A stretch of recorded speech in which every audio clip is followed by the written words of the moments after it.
इस्लामी शरीयत में मियाँ बीवी के तल्लुकात को एक दायरा-ए-एहतराम और मोहब्बत के अंदर रखा गया है।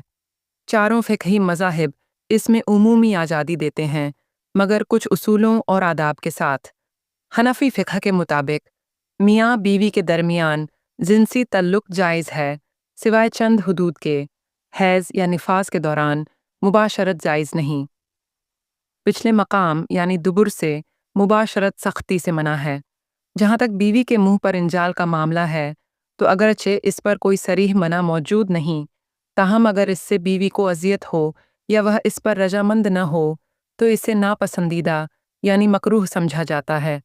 शाफ़ई फ़िक़्ह भी मियाँ बीवी को जिस्मानी तल्लुक़ात में इजाज़त देता है, जब तक कि वह शरीयत के हराम कर दिए गए हुदूद से तजावुज़ न करें।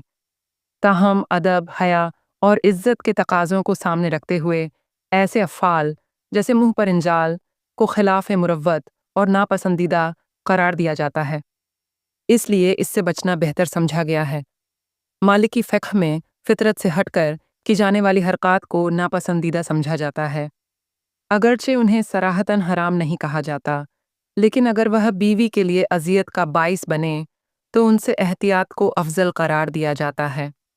हनबली फ़िक़्ह में भी जिनसी तल्लुकात में नरमी और इजाज़त है, लेकिन बीवी के एहतराम और शरीफ फ़ितरत की रोशनी में ऐसे अफ़आल से बचने की तलकीन की जाती है जो उसकी तौहीन या नागवारी का बाइस बने।